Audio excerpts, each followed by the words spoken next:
A beautiful day with Farzana Ali and Sara Gandapur. She is CEO of Sara Gandapur Designs. She is managing editor of ILS magazine and she is CEO of Saya Animal Welfare Organization. Welcome, Sara, to Vanamang. Assalamu alaikum. How are you? Walaikum Assalam. We are really good and we are privileged and honored to have you on our show today. Thank you. Jazakallah for all the humbling comments from your end. It's an honor for me to be here, although it was a crazy schedule that I had to get out of, but I'm certainly glad that I made it and I was able to color coordinate with you by incident. Oh yes, that's a compliment that we both are coordinating with each other today. And Sara, the most beautiful thing is that you're as beautiful inside, you're as beautiful outside. Thank you so much. Sara, can we start this conversation with your personal profile? Sure. What would you like to know? Where this journey started from Dera Ismail Khan, from Peshawar, from Lahore, from where? Okay, I think the journey started when my parents conceived me in Bannu.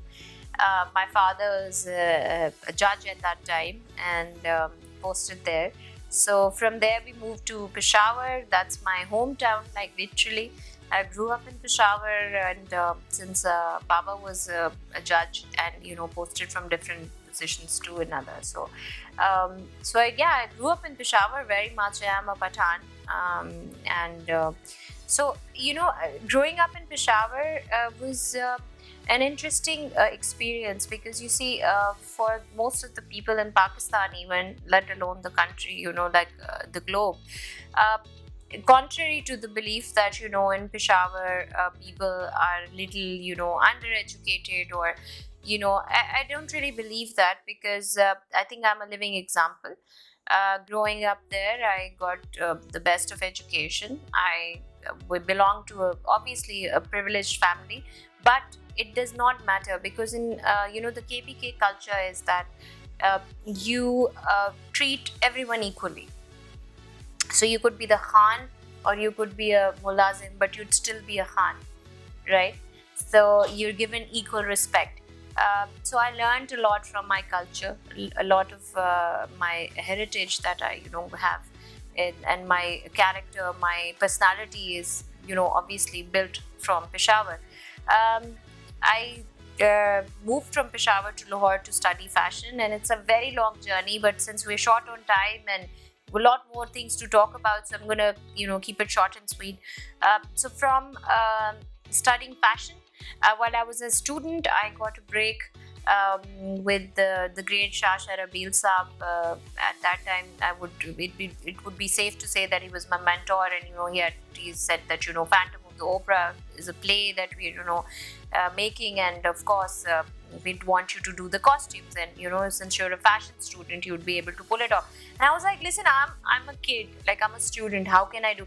And he's like, this is your learning experience, and he was so right. I can't agree more because you see, that is where the journey started, and I made the 18th century Victorian era outfits for the play, and then from there we continued to do a fashion shoot with the then fashion gurus Athar Shahzad, and from there we worked with Rima Khan, and it was printed in instep, and I think that after that was no turning back for me or no looking back for me because then I started my own brand, Sara Gandapur Designs, while I was studying at fashion school.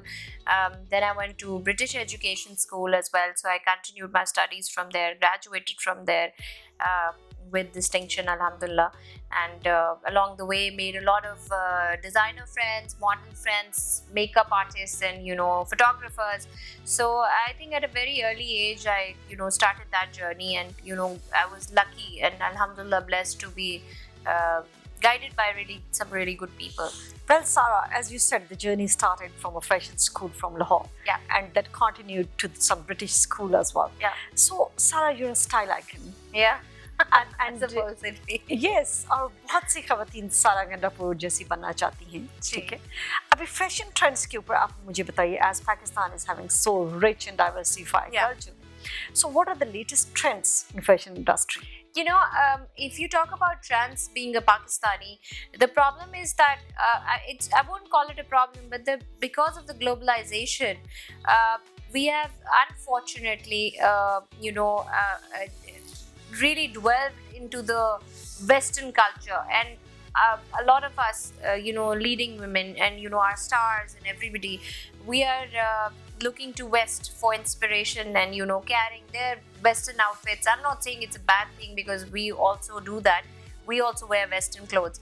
But what I try to do is that I always tell people when you're making, trend choices, so always go for a trend that's not only trending globally, but, be a trendsetter instead of following a trend. So I believe in always standing out from the crowd. So if everyone's wearing black, I'd end up wearing yellow.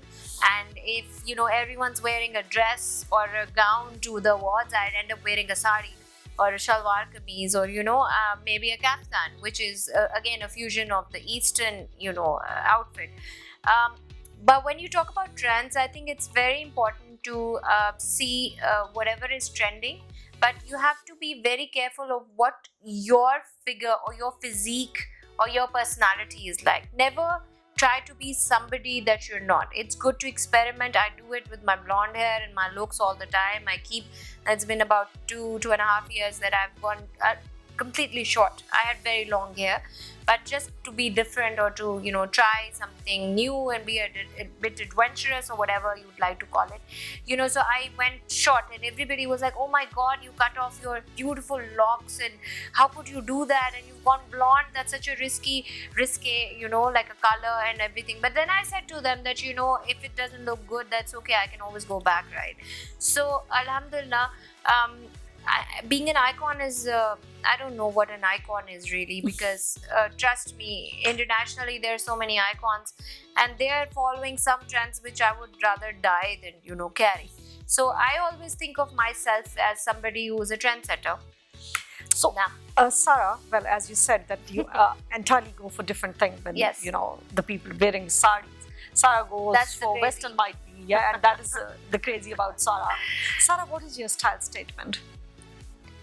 My style statement is, you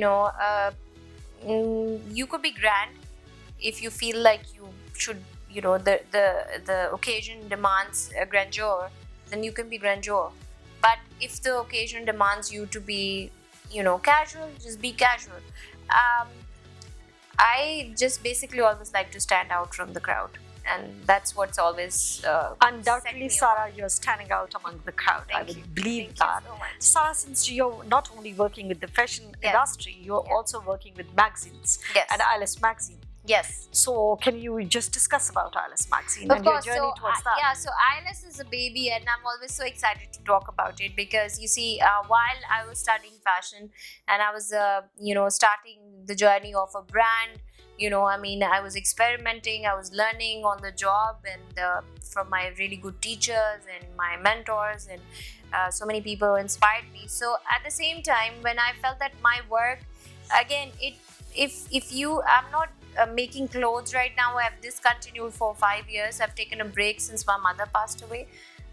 May Allah bless her in heaven, inshallah. Ameen. So since she passed away, I took a break from all of that, the glamour world and everything. I just felt that I needed to take time off to remember her and do something more meaningful with my life that other people weren't doing, which brought me towards charity work and all. I'll come to that later. But coming back to the magazine, while I was still studying and working and doing my brand, I just felt that I always did different collections. Something that was different from what the contemporary designers or the senior designers were doing. So to get my work published, I never really had a magazine that would print my work. So what happened was I ultimately came up with the idea with my sister Mariam Gandapur, who's now an advocate at the High Court, and she's also the chief editor for the magazine. We decided that we need to start maybe a publication which is not really big, but we can start small, and then we can do our work. And that's where I started the magazine, and then we just kept going on and on. Sarah, since you have done a lot of work for animal welfare, Yeah. and still you're doing, and you're running an organization too. So if you can discuss about it, कि stray animals को आप कैसे help कर रही हैं, and what are the problems that you're facing? Okay, again, Saya Animal Welfare was created by myself and my family in loving memory of our parents who are no more with us. May Allah bless them in heaven, inshallah. So, you know, how parents are, provide shade and protection and, loving care to their children. Similarly, we wanted to make Saya. It's an Urdu word that means to provide shade, right? So we wanted to, like how parents provide shade to their children, so we wanted to provide shade to animals with our loving care and protection. And since this is a cause that's really close to my heart, I'm very passionate about it. And growing up in a family which was we were dog lovers, animal lovers, and dog lovers specifically. But over the years while I was growing up, I always felt that as a child I used to ask my parents that Baba, you like dogs, so we have dogs at home, and you like birds, and we had a mini zoo, like literally, I'm not kidding. And so I said, but what about all the animals that are on the streets, and why can't we bring them? Why do we always have to keep pedigreed animals, or like Doberman? I love them, but I still have a Rottweiler and other pets as well. So my father used to say, beta, because they're street animals, but they don't have a home, so the streets are their homes, so we need to respect them and be kind to them, but we can't bring them home. And sometimes I would see them suffering on the roads, and that I grew up with that feeling. And over the years, like I said, in my journey from being a fashion student to a designer to a host to a editor to a journalist and to so many other things, and social work and working for environment, and so I somehow always felt that I was lacking. My soul felt like I was lacking in something, and I think it was the love and the feeling that I had for animals. And when I lost my parents, ultimately I had been working for stray animals and all, but when I lost my parents about 4-5 years back, then I felt that how I feel helpless, like how I feel like my protection shade is not there anymore. So imagine how the animals feel, and that is exactly how they feel on the streets. The mother that's pregnant with the babies, who gives birth to the babies on the roads, and the babies are killed, the pups are killed, the kittens are killed, and they're stoned, and they're hungry, they're starving, and numberless. You can say that the kind of problems they go through, it's heartbreaking. And so I felt that it's about time I gave back to the cause.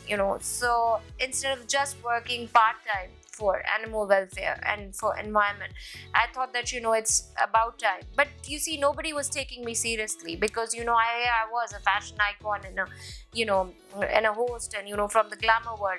What would I know about animals? And just an animal lover like most other celebs, and who just have expensive animals, and then just petting them here there.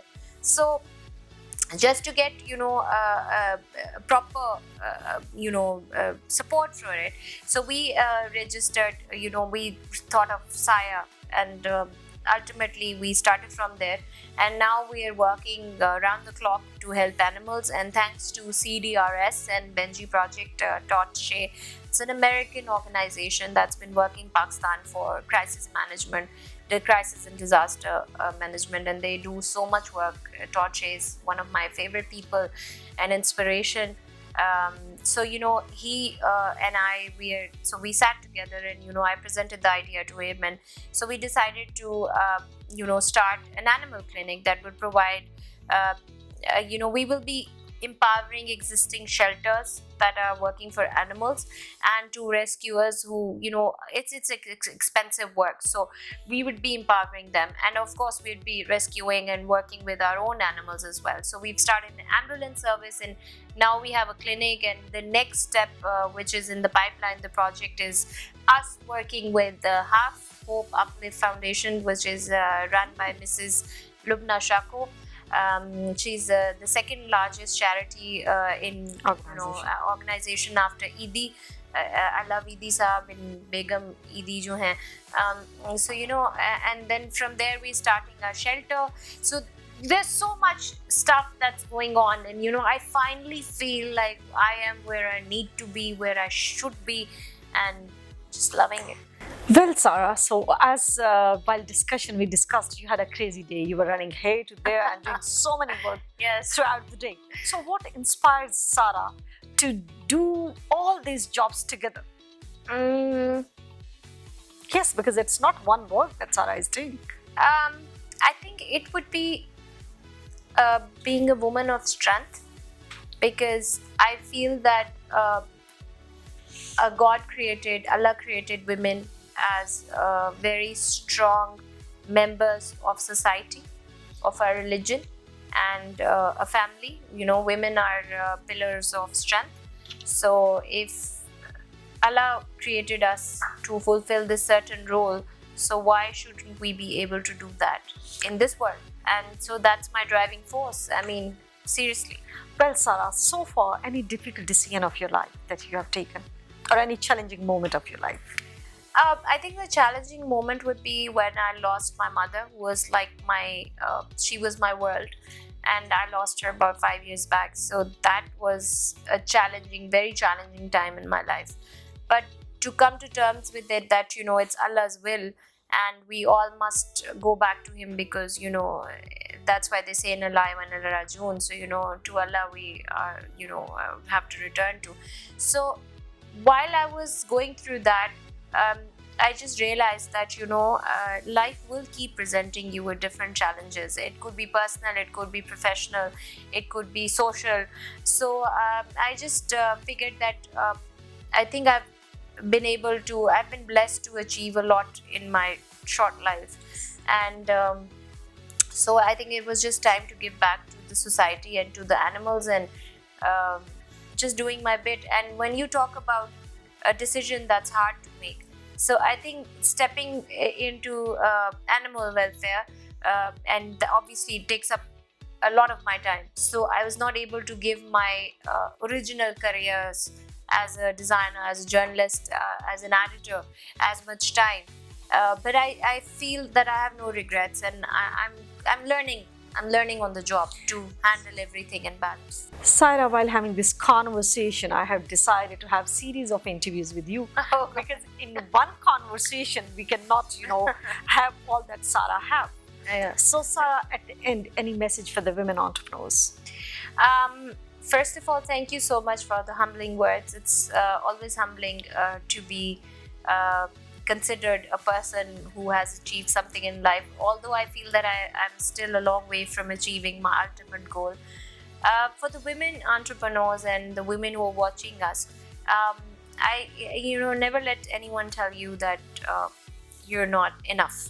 You are enough. You can do anything. You can do your housework, you can manage your family, and you can manage the outside world. Yes, it gets tough, and sometimes people say to me that if you were married it would be different. Yes, it would be different, but then I would need a partner who would compromise and be a partner in real life, as in at home and in the outside world. Let's have two more questions very quickly. What is success to Sarah? Peace of mind. And what is happiness to you? Animals. And who inspired you in the fashion industry?